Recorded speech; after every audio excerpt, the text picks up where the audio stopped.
नमस्कार, I am Jitan Shrivas and I welcome you all to the middle grade mentor. जैसा हमने अब तक क्लास 8th इंग्लिश में लेसन 10 तक की वीडियोस कंप्लीट कर लिए हैं, जिसमें लेसन 10 के चैप्टर एक्सप्लेनेशन और उसके साथ साथ एक्सरसाइजेस भी कर दिए, जिसमें हमने प्रश्न उत्तर, क्वेश्चन आंसर्स, उसमें आने वाले और भी जितने भी क्वेश्चंस होते हैं like fill in the blanks, match the columns and grammar use, वो सारी चीज़ें हमने कंप्लीट किए हैं। और हम इसी सीरीज़ में आगे बढ़ते हुए आज लेसन 11 करने वाले हैं, जिसका नेम है सेव वाटर सेव लाइफ। आज हम वाटर को सेव करना और उसकी इम्पॉर्टेंस के बारे में एक छोटा सा चैप्टर के थ्रू देखेंगे।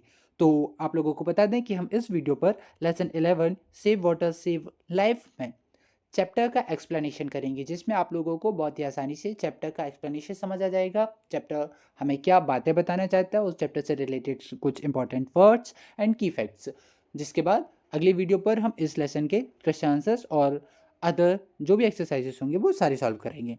तो अब हम इस वीडियो को स्टार्ट करते हैं, सुनेंगे।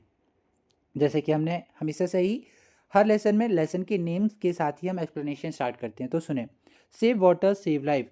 तो इस लेसन में हमें वाटर को सेव करना हमारी लाइफ में सिक्योरिटी को कैसे इम्प्रूव करता है ये हमें पता चलेगा। इसके साथ कुछ क्वेश्चंस हैं जिनको आप लोगों को कमेंट बॉक्स में कमेंट करने हैं। First question is, why is there a scarcity of water everywhere? Meaning है इसका कि आखिर ऐसा क्यों होता है कि हर जगह वाटर स्कार्सिटी होती है, मतलब पानी की कमी हो जाती है। Next is, why should we do to save water, sorry what should we do to save water. हमें अगर वाटर को सेव करना है तो हमें क्या करना चाहिए। आप लोगों को अगर पहले से ही कुछ थॉट्स आ रहे हो तो आप कमेंट कर सकते हैं, और अगर ऐसा है कि थोड़ा आप इस बारे में सोचना चाहते हैं तो हम इस चैप्टर के एक्सप्लेनेशन के साथ ही समझ में आ जाएगा हमें कैसे कि पानी को सेव कर सकते हैं और हमें पानी की कमी किस तरह से पड़ सकती है। तो ये दोनों ही क्वेश्चंस को आप लोगों को कमेंट बॉक्स में कमेंट करना है, और अब इसका एक्सप्लेनेशन बहुत ही फोकस्ड होकर सुनना है, समझना है, सुनेंगे। देखिए, Mayank lives in a small village. जो मयंक है वो एक छोटे से विलेज में रहता है। There is scarcity of water in the village. और वहाँ पर जिस विलेज में मयंक रहता है वहाँ, यहाँ देखिए ध्यान से, स्कार्सिटी का मीनिंग है कमी होना। तो यहाँ पर वाटर स्कार्सिटी होता है कि पानी की कमी होती है जहाँ पर मयंक रहते हैं। The villagers decide to save each and every drop of water during this rainy season. और उस विलेज में जितने भी पीपल्स हैं उन्होंने डिसाइड किया कि हम क्या करेंगे, इस ड्यूरिंग रेनी सीजन्स पर, मतलब बारिश के मौसम पर, हर एक ड्रॉप को, मतलब वाटर को बहुत ही अच्छे से स्टोर करेंगे, ताकि उनकी स्कार्सिटी जो है, मतलब पानी की कमी की जो समस्या है उसे कम किया जा सके। तो वो डिसाइड किया कि सेव करेंगे। They resolve to execute this idea as soon as it starts raining. जैसे उन्होंने ये आइडिया अपने अपने लोगों में शेयर किया और एक्सेप्ट किया, उसको एग्जीक्यूट ही करने वाले थे as soon as its starts raining. और तभी बारिश जो है वो क्या होती है, स्टार्ट हो जाती है। मतलब अब ये टाइम जो है वो रेनी सीजन का ही था। This news get published in the newspapers. और यह जो न्यूज़ था कि जो मयंक का स्मॉल विलेज था उसमें रहने वाले लोग इस वाटर को क्या करने वाले हैं, कंजर्वेट करने वाले हैं। तो ये न्यूज़ आती है सीधे कैसे, पब्लिश हो जाती है थ्रू न्यूज़पेपर के थ्रू। तो देखें, Mayank receives a letter from his cousin Priya in this regard. और प्रिया ने एक लेटर लिखा मयंक को, जो कि उसकी कज़न है, प्रिया मयंक की कज़न है। तो उनसे एक लेटर मिलता है मयंक को, जो कि इसी सेव वाटर के ऊपर कुछ कॉन्वर्सेशन थी, जो कि उसे लेटर के थ्रू पता चलती है। ही गिव क्विक रिप्लाई। तभी मयंक ने एक क्विक रिप्लाई प्रिया को देते हैं, उसी लेटर के फॉर्म में हमें ये चैप्टर है, उस लेटर के फॉर्म में जिसको हमने देखना है। तो देखें, क्वेश्चन लेटर स्टार्ट होता है, विलेज एंड पोस्ट केवदेश्वर। जो विलेज और पोस्ट है वो है केवदेश्वर, तहसील एंड डिस्ट्रिक्ट इंदौर। डेट है इसका 5706, मतलब 5 इसका डेट है, और मंथ है 7, और 2006 ईयर है। डियर प्रिया। तो मयंक लिख रहे हैं, इसीलिए अपनी जो कज़न है प्रिया, उनको डियर लिखते हुए लिखते हैं। अब सुने, कोई भी लेटर हम स्टार्ट करते हैं तो हम सबसे ऊपर और लेफ्ट साइड अपना मतलब जो ये लेटर सेंड करने होता है तो हम उसे सेंडर बोलते हैं। तो सेंडर का यहाँ पर एड्रेस आता है। तो आप लोग कभी भी अगर लेटर राइटिंग करते हैं तो ये याद रखेंगे कि हम पेज में लेफ्ट साइड पर सबसे ऊपर अपना, क्योंकि आप लिख रहे हैं तो आप सेंडर हुए इस टाइम, तो आप अपना एड्रेस लिखेंगे और उसके बाद डेट, इसके नीचे डियर, जिसको भी लिख रहे हैं उसको डियर करके लिख सकते हैं। अगर आप फॉर्मल लेटर लिख रहे हैं तो इसका फॉर्मेट थोड़ा डिफरेंट रहेगा, ये इनफॉर्मल लेटर रहेगा। आगे सुने, अब इस लेटर को स्टार्ट करते हुए मयंक लिखते हैं, देखें, I am really very happy to receive your letter. बोलते हैं कि मैं बहुत खुश हूँ आपका लेटर प्राप्त कर। Actually I was expecting it from you. और बोलते हैं कि वास्तव में मैंने ये एक्सपेक्ट भी किया था कि आप इस तरह का लेटर लिखेंगे। I am happy that you read the newspaper daily and you are aware of things going round around। और मयंक लिखते हैं कि मुझे खुशी है कि आप डेली बेसिस पर न्यूज़पेपर पढ़ते हैं और मुझे उम्मीद भी है कि आप लोग पढ़ते होंगे। हाँ, तो आप लोग अगर नहीं पढ़ते हैं बच्चों तो पढ़ा कीजिए। क्या है ना कि इसके थ्रू हमें हमारे एरिया का, हमारे सोसाइटी, हमारी कंट्री और जिस भी स्टेट में आप लोग रह रहे हैं, तो जिस भी ज़िले डिस्ट्रिक्ट में है, तो उस डिस्ट्रिक्ट की इन्फॉर्मेशन आप लोगों को पता चलेगी, आप उसको लेकर के अवेयर होंगे। वैसे ही बोलते हैं are aware of the thing going around. और बोलते हैं मयंक बोलते हैं प्रिया को कि मुझे खुशी है कि आप अपने आसपास की चीज़ों को लेकर के अवेयर भी हैं, मतलब जागरूक भी हैं। I very much appreciate your curiosity and thirst for informations। और क्या है कि प्रिया ने उस लेटर के थ्रू कुछ इन्फॉर्मेशन लेना चाहती थी, इसलिए उस इन्फॉर्मेशन का रिप्लाई मयंक देते हैं। तो बोलते हैं कि मुझे इट्स वेरी अप्रिसिएटेड। क्या है कि उनका ये मानना है कि ये बहुत सराहना था, क्योंकि वो बहुत ज़्यादा क्यूरियस थी उस इन्फॉर्मेशन को जानने के लिए। Keep it up. These qualities will definitely help you grow into an alert citizen। और इस तरह की क्वालिटीज से हम एक अलर्ट सिटीजन के रूप में ग्रो कर सकेंगे। अब देखें, अलर्ट सिटीजन मतलब ऐसे, अगर हमारे आसपास कुछ चीज़ें सही नहीं हो रही हैं, कुछ कमी है, तो हम उस चीज़ को लेकर के तुरंत बोलें। तो इस लेसन में हमें ये भी है कि अगर हमारे आसपास होने वाली कोई बुराई है या फिर कुछ कमी है तो उसको हम सुधारने की भी कोशिश करेंगे। कैसे करेंगे? जब हम उस चीज़ को लेकर अवेयर होंगे। तो हमें हमेशा अपने आसपास की चीज़ों को लेकर के क्यूरियस होना चाहिए कि क्या चल रहा है, क्या हो रहा है। अब हम आगे बढ़ेंगे, सुने, you have rightly guessed that I attend the inaugural function of water conservation programme in my village. और बोलते हैं कि तो मैंने गैस भी कर लिया होगा कि मैं बहुत ही जल्द एक छोटा सा फंक्शन इनोग्रेट करने वाला हूँ जो कि कंजर्वेशन प्रोग्राम होगा फॉर वाटर। और ये जो प्रोग्राम है वो कहाँ होने वाला है? उनके विलेज में ही, क्योंकि स्कार्सिटी ऑफ द वाटर भी वहीं पर है। तो इस तरह से हमने एक स्टैंजा को एक्सप्लेन किया। आगे देखेंगे, सुने, The water conservation literally means to save something। अब सुने, जो ये वर्ड है कंजर्वेशन, इसका मीनिंग ही होता है टू सेव समथिंग। तो हमने अभी बोला ना कि वाटर कंजर्वेशन, तो कंजर्वेशन का मतलब होता है कि किसी चीज़ को बचाना, सेव करना, सुरक्षित करना। ये वर्ड को भी अच्छे से डिफाइन करता है। It may be water, energy, soil और some species of animal and plants also. तो देखें, कंजर्वेटिंग बहुत सारी चीज़ें हो सकती है, जैसे कि वाटर कंजर्वेट कर सकते हैं, एनर्जी कंजर्वेट कर सकते हैं, सॉइल, और कुछ एनिमल्स स्पीसीज। एनिमल स्पीसीज कहने का मतलब है कुछ एनिमल्स की जातियों को भी सेव करना, जैसे पौधों को सेव करते हैं। इस तरह से हम बोल सकते हैं कि कंजर्वेशन इससे रिलेटेड है। In terms of conservation of water, it means that we all should save rainwater in the rivers, ponds, well, and in the field of raise the groundwater level of the earth। तो देखें, मयंक लिखते हैं कि हम इस series में, इस term में, प्रोग्राम में हम बताने वाले हैं कि कंजर्वेशन ऑफ वाटर का मतलब है कि हम हमारे पानी को कैसे सेव कर सकते हैं। अब रेन वाटर है तो हम उसको नदियों में सेव करेंगे, पॉन्ड्स मतलब बोल सकते हैं झीलों में, झरनों में, वेल्स मतलब कुओं में, और अपने अपने फील्ड्स पर भी हम उनको क्या करेंगे? पानी को सेव करने वाले हैं, जो कि अर्थ लेवल को भी पानी मतलब वाटर लेवल अर्थ में भी प्रॉपर ग्राउंड तक, डीप तक जा सके। At the same time we should we use water with economy, और बोलते हैं कि हम उसी समय, जैसे कि रेनी सीजन है तो जो रेनी वाटर है, तो रेनिंग वाटर को हम उसी समय अपनी फील्ड में भी यूज़ करने वाले हैं। अब फील्ड का मतलब है यहाँ पर इकोनॉमिक टाइप, जैसे कि अगर छोटा सा विलेज है तो हमारे यहाँ कंट्री में, तो क्या होता है कि मोस्टली पीपल यूज़ करते हैं वाटर को फार्मिंग में, तो वही हम बोल रहे हैं इकोनॉमी में यूज़ करेंगे। When the rainwater percolated down into the earth, it no longer remaining thirsty। और अगर जो रेन वाटर है वो हमारे अर्थ के थ्रू ऑब्जर्व कर लिया जाएगा, तो हमें वाटर की इतनी क्या होगी कि थर्स्टी नहीं होगी, बोल सकते हैं कि इतनी प्यास नहीं रहेगी हमारी पृथ्वी, जिससे कि हम अगर चाहें तो फिर अंदर अर्थ के अंदर से भी पानी को क्या कर सकते हैं, बाहर निकाल सकते हैं। अगला देखेंगे, तो नेक्स्ट स्टेंजा सुने। हाँ, we are living in a very challenging area.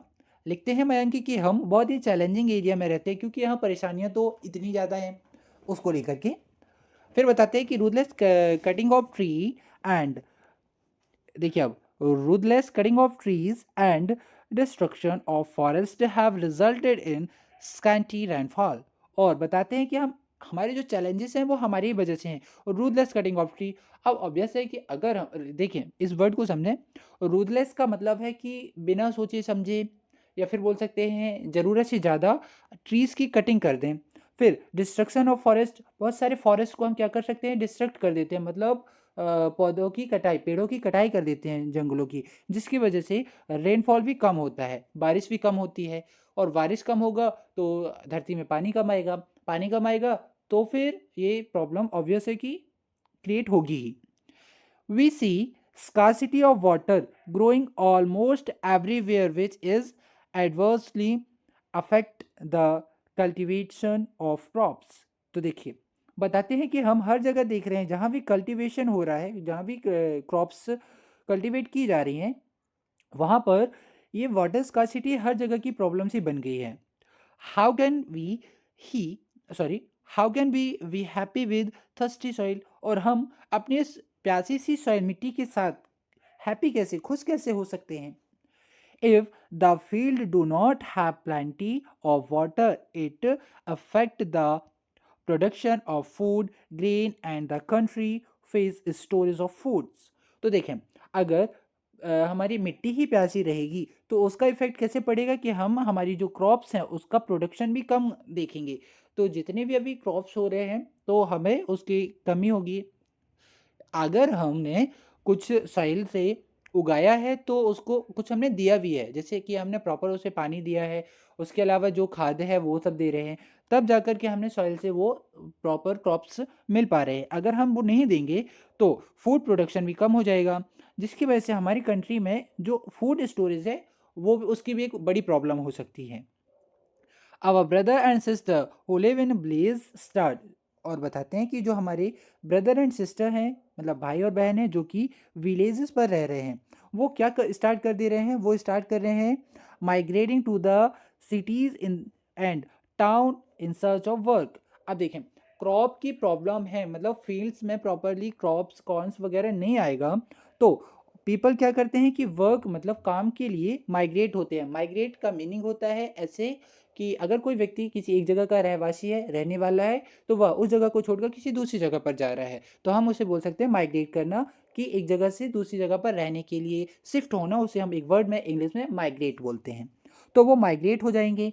अब माइग्रेशन की वजह से उस गांव में रहने वाले लोगों की भी कमी आएगी। प्रॉब्लम तो बहुत ज़्यादा बढ़ रही है ना मयंक के एक ब्लेज में। और हम इसकी परेशानी को देख कर के मेरे को भी लग रहा है कि मयंक तो सच में बहुत परेशान हो गए इस चीज़ को लेकर के। लेकिन फिर भी देखते हैं कि मयंक ने अपने प्रोग्राम के थ्रू क्या बताना चाहते हैं।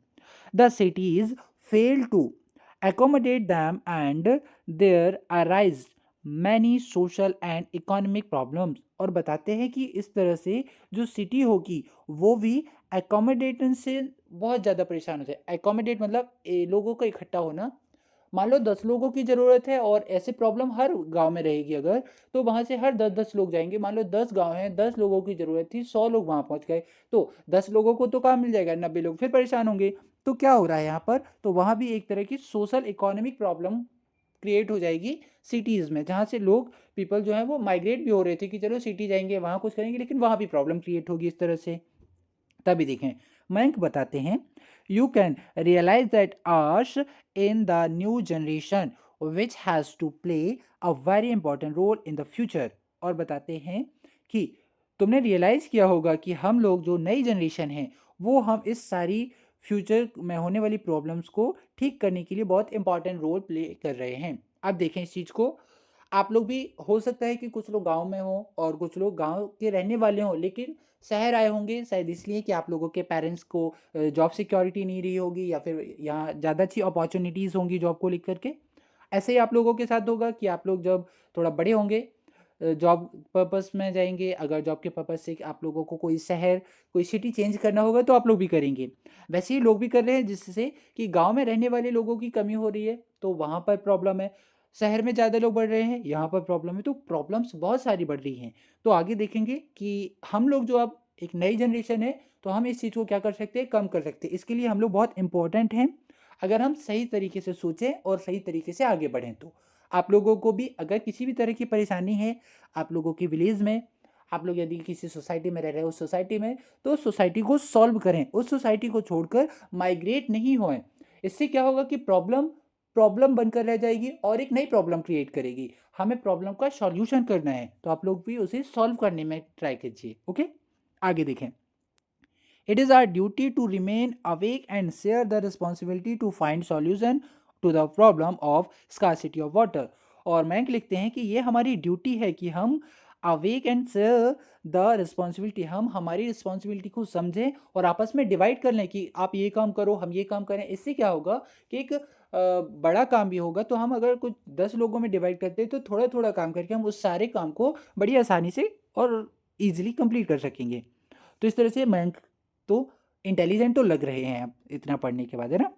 The government has motivated all the section of the society to come forward to save each and every drop of water. और इसके साथ साथ गवर्नमेंट भी हमें मोटिवेट करेंगे कुछ फंड्स के थ्रू, कुछ हेल्प के थ्रू, जिससे हम क्या कर सकते हैं कि स्कार्सिटी ऑफ वाटर को कम कर सकते हैं। और we receives water through rainfall. और मोहन बताते हैं, मयंक बताते हैं कि हम रेनफॉल के थ्रू ही वाटर रिसीव करते हैं, पानी को प्राप्त करते हैं।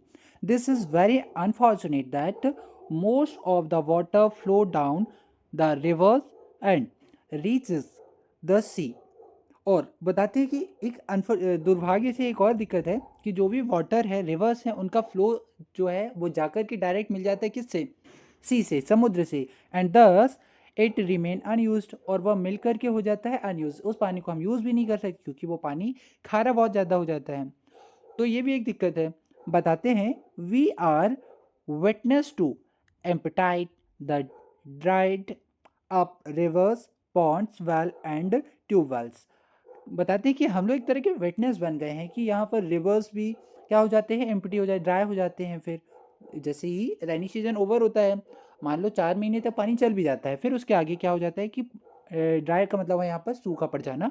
तो नदियाँ सूख जाती हैं, पॉन्ड्स सूख जाते हैं, वेल एंड ट्यूबवेल्स भी बंद हो जाते हैं, तो इससे दिक्कतें होती हैं। आगे मयंक बताते हैं कि we should not sit silent, कि हमें अब इस तरह से साइलेंटली तो नहीं बैठना चाहिए। underwater conservation program we are try to harvest rain water at different level। बताते हैं कि हमें इस कंजर्वेशन प्रोग्राम के थ्रू उसी के साथ साथ हमें कोशिश करना चाहिए कि रेनिंग को भी हार्वेस्ट किया जा सके, ताकि हम रेन वाटर को डिफरेंट डिफरेंट लेवल पर स्टोर कर सकें और उसे सेव कर सकें। The farmers will store water in their field by building made बांध अराउंड देयर फील्ड्स। बताते हैं कि हम फार्मर्स ये कर सकते हैं कि ये करेंगे कि अपने अपने जो फील्ड्स हैं उनके जो मेड हैं उनके बांधों को कैसे कर देंगे, थोड़ा से ऊंचे कर देंगे, जिससे उनके फील्ड्स में मतलब खेतों में भी पानी भर जाएगा, तो कुछ पानी वहाँ पर सेव हो जाएगा और यूज़ कर सकेंगे। They will also dig a small pond in their field to accumulate rainwater। और बताते हैं कि हम क्या करेंगे, हमारे ही खेत में एक छोटा छोटा सा पॉन्ड्स बना लेंगे, छोटे छोटे गहरे से झील बना लेंगे, झरनों टाइप्स, जिसमें हम रेन वाटर को एक्यूमुलेट, एक्यूमुलेट मतलब एकत्रित करना, इकट्ठा कर लेंगे इस तरह से। आगे देखेंगे, है ना। हाँ, सुने। Similarly old structure like wall and pond will be deepened and cleaned. और बताते हैं कि हम ऐसे ही करेंगे कि जो पहले से स्ट्रक्चर्ड हैं, कुछ वेल्स हैं, कुएं हैं, और कुछ पॉन्ड्स हैं, छोटे छोटे गहरे गड्ढे, उनको भी क्या करेंगे, डीपेंड एंड क्लीन, थोड़ा सा और गहरा कर लेंगे और साफ सुथरा कर लेंगे, जिसमें पानी हम स्टोर कर सकें।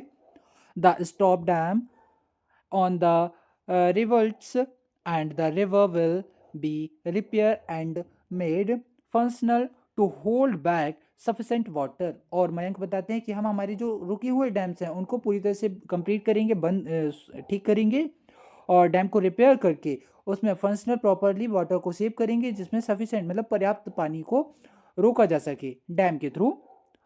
What a wonderful scene it will be for us to have the river of the village full of water throughout the year। और बोलते हैं कि ये कितनी अच्छा होगा कि हम क्या करेंगे, हमारे रिवर जो है वो हमेशा ही पूरे ही साल क्या होंगे कि पानी से भरे होंगे, पूरा गांव में पानी की सारी जो सुविधाएं जो है प्रॉपर हो पाएंगी।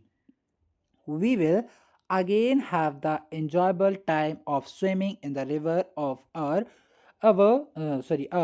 on which we had a few years ago। और बताते हैं कि जैसा कि हमारे पास आज से कुछ समय पहले था, कि हमारे पास रिवर था, पॉन्ड था, जिसमें प्रॉपर पानी भी सेव रहता था और प्योर भी रहता था, जिसमें पीपल कैन स्विम, तो वो भी वापस हो सकता है। मयंक ने बहुत ही अच्छा आइडिया है, उसने अगर इनका ये प्रोग्राम सच में चला तो मेरे को तो डेफिनेटली लगता है कि इन लोगों का प्रोग्राम चलेगा और लोग इसको लेकर के अवेयर भी होंगे, जैसे कि हमको पढ़ के ही लग रहा है ना। आगे देखें, तो आगे बताते हैं, you can easily understand that if the river and the ponds of place are full of water, the tubewell will automatically be recharged and will continue to give us water throughout the year। और मयंक बता रहे हैं कि आप देखना ये बहुत ही आसानी से हो जाएगा, जिससे कि क्या होगा कि अगर हमारे पानी के जितने भी सोर्स है, जैसे कि पॉन्ड्स हैं, वेल्स हैं, वाटर वेल्स हैं, ये फुल रहेंगे तो ट्यूबवेल भी ऑटोमेटिक रिचार्ज हो जाएगा, मतलब ठीक हो जाएगा, और पानी भी पूरे साल हमें दे सकेगा। आगे देखेंगे, अगला पैरा हमारे पास ये रहा, सुने। I would like to mention that the government alone cannot do everything। और बताते हैं मयंक कि मैं ये भी बताना चाहूँगा कि सिर्फ गवर्नमेंट ही सब कुछ नहीं कर सकता है। Similarly only south slogan will not be of any help. जैसे कि अगर हम एक स्लोगन को बस बोलते जाएं, स्लोगन मतलब कोई नारा लगाते जाएं, उससे ही हमारी हेल्प नहीं हो जाती है, क्योंकि सिर्फ गवर्नमेंट के करने से हमारा काम नहीं हो पा रहा है, तो हमें भी उसमें we have to we go forward and we help them. तो अगर हमें काम को करना है तो हमें आगे बढ़ना पड़ेगा, उनकी मदद करनी पड़ेगी। Water is everybody essential need, so everybody include we children should participate in the water conservation programme. और इस प्रोग्राम के थ्रू मैं बताना चाहेंगे कि जिस तरह से पानी जो है हमारा इसेंशियल नीड है, हर किसी का पर्सनल है, ज़रूरी है, तो हर कोई इसको यूज़ करता है, चाहे वो बच्चा हो, बूढ़ा हो, जवान हो, कोई भी हो। तो बोलते हैं कि हम सबको इसमें पार्टिसिपेट करना पड़ेगा, ताकि हम वाटर कंजर्वेशन को प्रॉपर रन कर सकें और वाटर को एक्चुअल में कंजर्वेट कर सकें। I have seen all the people voluntarily coming forward and working hand in hand and shoulder to shoulder of this noble cause। और ये जो मयंक क्या बोलते हैं कि मैं ऐसा देख पाऊंगा लोगों को कि वो सारे एक दूसरे के साथ हैंड इन हैंड, हाथ से हाथ मिलाकर, कंधे से कंधे मिलाकर इस प्यारे से काम को पूरा करेंगे, प्रोग्राम को कंप्लीट करेंगे। ये जो मयंक है उनके थॉट्स हैं। आगे देखेंगे, hope you will be benefited with that I have written in this letter. Do share it with your friends। अब इसमें बता रहे हैं कि मुझे उम्मीद है कि इससे आप लोग को मतलब प्रिया को बहुत लाभ हुआ होगा, बेनिफिट मिला होगा, जो कि उसने अब तक इस लेटर में लिखा था। Do share this with your friend, बोलता है कि ये अपने फ्रेंड के साथ शेयर करना ताकि उन्हें भी हमारे प्रोग्राम के बारे में पता चले और अगर वो कुछ हेल्प कर पाएँ तो हमारे साथ उसमें भी पार्टिसिपेट कर पाएंगे। Keep writing similarly later on other burning topic also, और बोलते हैं कि ऐसे ही जो भी बर्निंग टॉपिक हो, मतलब इंपॉर्टेंट जितने भी टॉपिक्स हों उसमें भी आप इस तरह से लेटर लिखते रहिए, जिससे हमें और भी नॉलेज मिलता जाएगा और हम अपनी सोसाइटी को लेकर अवेयर होते रहेंगे। Please convey your regard to everybody in the family. इसी तरह से बोलते हैं कि अपनी फैमिली में भी इस बारे में डिस्कस करना और आगे भी फॉरवर्ड करना। योर कज़न मयंक, और बताते हैं कि ये मैं तुम्हारा कज़न हूँ मयंक। इस तरह से वो अपनी लेटर को कंप्लीट करते हैं मयंक। बहुत ही प्यारा लेसन था जिसको हमने फिनिश किया, लेकिन इसको मैं एक शॉर्ट फॉर्म में थोड़ा सा और एक समरी के टाइप में आप लोगों को ऐसे बताना चाहूँगा ताकि आप लोगों को डायरेक्टली याद रहे, आप बोल पाएँ इसके लिए। तो सुने, सेव वाटर सेव लाइफ इस लेसन में हमें मयंक और प्रिया के बीच की कॉन्वर्सेशन जो कि लेटर के थ्रू हो रही थी उसमें पता चली है, जिसमें मयंक एक छोटे से गांव में रह रहा था जहाँ की स्कार्सिटी ऑफ वाटर बहुत ज़्यादा थी, मतलब पानी की कमी थी। और पानी की कमी की वजह से मयंक ने एक प्रोग्राम बनाने का डिसीजन लिया था। उस प्रोग्राम में वो लोगों को वाटर कंजर्वेट करने के लिए आगे आने के लिए वो क्या करने वाले थे कि कुछ अपने बातों के थ्रू उसको बढ़ाने वाले थे। तो देखें, उस लेटर में अपने फ्रेंड प्रिया को मेंशन करते हैं और बताते हैं कि प्रिया, तुम्हारा लेटर पाकर मुझे खुशी हुई, मुझे अच्छा लगा कि तुम डेली न्यूज़पेपर पढ़ते हो, उसमें आप अपनी सोसाइटी के लिए अवेयर हो। और मैं एक प्रोग्राम करने वाला हूँ जिसमें लोगों को सबको अपनी अपनी रिस्पॉन्सिबिलिटी बताने वाला हूँ, पानी की कमी से होने वाली दिक्कतों को बताने वाला हूँ, जिससे लोग समझेंगे और अपने अपनी तरह से अपने अपने हिसाब से अपना सहयोग देंगे। इस तरह से लेटर को हमने कंप्लीट किया था। तो इस तरह से इस लेसन का एक्सप्लेनेशन कंप्लीट हुआ। हम अगले वीडियो पर मिलेंगे अपने नए कॉन्सेप्ट के साथ, जिसमें इसी लेसन का एक्सरसाइजेस करने वाले हैं जैसे कि question answer, fill in the blanks etcetera. तो मिलेंगे अगले वीडियो पर। Good luck, thank you.